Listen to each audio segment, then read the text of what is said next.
Hello friends, good morning, welcome to my channel. आज का हम लोग का विषय है पूर्व वैदिक काल में धार्मिक जीवन।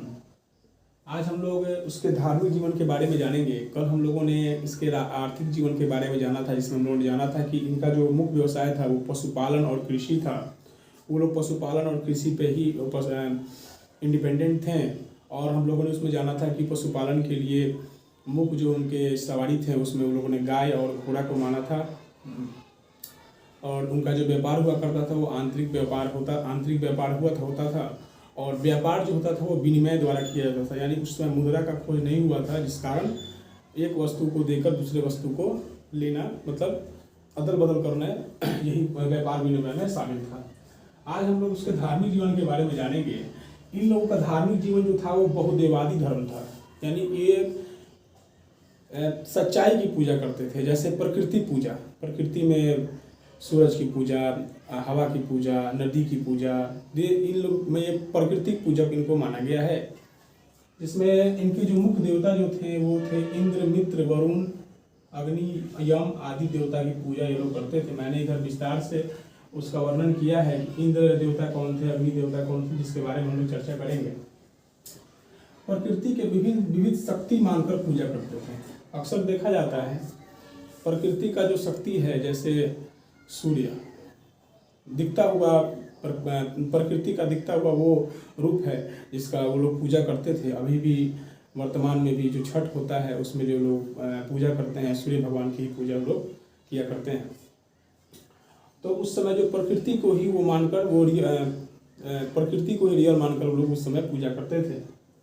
उसको शक्ति द्वारा उसको मानते थे। उसको देवताओं को 3 भागों में विभाजित किया गया है।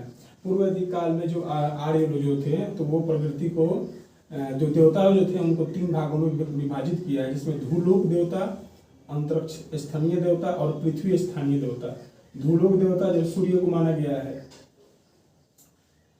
अंतरिक्ष स्थानीय देवता जो वायु को माना गया है, और पृथ्वी स्थानीय देवता जो नदी को माना गया है। ये प्रमुख देवताएं जो थे इनको 3 भागों में बांटा गया है। स्तुति में जो ऋचाओं की संख्या जो है वो 2 है, यानी कि जो ग्रंथ हैं पूर्व वैदिक काल में, ऋग्वैदिक काल में जो ग्रंथ जो है उसमें ऋचाओं की संख्या जो है वो 2 है। और उसमें ब्रह्मचर्य जीवन को 24 तक जीने का उल्लेख 50 के बाद वानप्रस्थी बनना है। वानप्रस्थी यानी कि जो वृद्ध अवस्था होती है, 24 साल की उम्र तक ब्रह्मचर्य जीवन जीने का बोला गया है, जिसमें वो लोग शादी विवाह से बंधक नहीं बनते थे। वो लोग अपना जीवन जो था वो फ्री लाइफ 24 ईयर्स तक वो लोग जीते थे। उसके बाद 50 वर्ष के बाद जो उनका जीवन था वो वृद्धावस्था, जिसको वानप्रस्थी का तात्पर्य दिया गया है, वानप्रस्थी की उपाधि दी गई है। उनका जो धर्म था वो बहुदेवादी धर्म था। बहुदेवादी से तात्पर्य ये है कि बहुदेवादी का अर्थात इसका मतलब ये होता है कि वो लोग माने बहुदेवादी, यानी कि बहुत सारे देवी देवताओं का पूजा करते थे, जिस कारण उनको बहुदेवादी धर्म बोला गया है। हमने यहाँ पर जिक्र किया वो प्रकृति पूजक थे, अर्थात उन्होंने प्रकृति को ही वो ताकत और शक्ति माना था, जिस कारण वो प्रकृति को ही वो अपना पूजा करते थे, इसलिए उनको उसको प्रकृति पूजक माना गया है।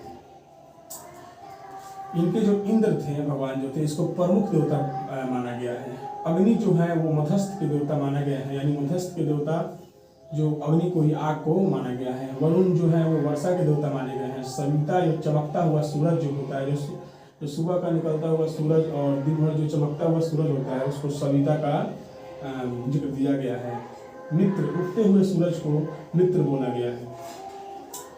आश्विन जो है उसको चिकित्सक देवता, पूषण को पशुओं और औषधियों के देवता, सोम को वनस्पति के देवता यानी नेचुरली, सरिता को नदी देवता।